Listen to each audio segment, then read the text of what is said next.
So all of these were a part of the culture maybe 100 years ago, and spirituality was lost. And now people are wondering, what's all this stuff that are happening. But Sufism has a deep understanding of all of these, like a science for them. Most sicknesses and disease is caused by that realm that you don't understand. When that energy realm comes and one of them is nefarious and they just merely begin to touch your leg, they can send all sorts of sicknesses and negative vibrations within the vascular system of the body. So we're a very frail creation. When you don't have spiritual protection to wear, we have spiritual protections to wear. When we don't have spiritual practices and we don't meditate, we don't pray, we don't do our chanting, then you're just like a clay pot, and these creatures come into the pot, they make people sick, they make all sorts of difficulties upon them. So yes, they're everywhere and in everything. Most sicknesses are caused by their proximity, most decay and bacteria is caused by their proximity.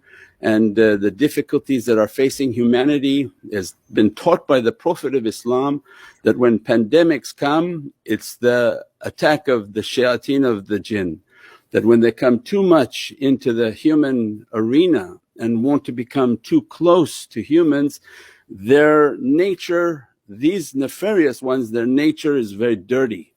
They have a different understanding, their body system, they release all of their waste through their skin, their smell, their sicknesses and bacteria. As they approach near people, they become sick and sickened by them, and their interest is to enter into the human being and attack the vascular system and the respiratory system.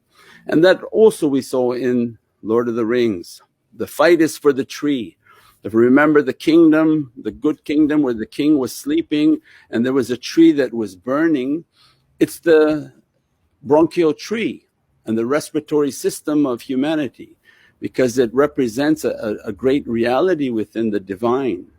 And the negative force is fighting to enter into human beings and to overtake the respiratory system, the bronchial tree, and to stop them from having a purified breath and from having purified experience, because the power of the breath. That when the breath is good, the zikr, the chanting and all of the energy of the breath, what happens with that breath? It's a divine breath, that we've been given this grace by God as a secret for our breath. When that breath comes into the breath, it actually nourishes the heart.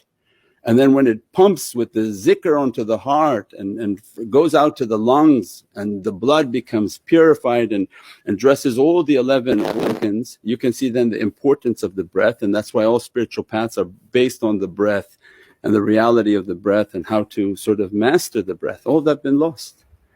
And now we see all these respiratory diseases in the last days and all the sicknesses that are coming, and it's for that very nature. And that's why the devils, they don't want spiritual training, they don't want spiritual advice, so they don't put shaykhs and spiritual masters on any satellite that they control, and that's the difficulty. So that this realm of the jinn, they want to occupy the earth and all of its humanity, and they want them to be enslaved by that reality.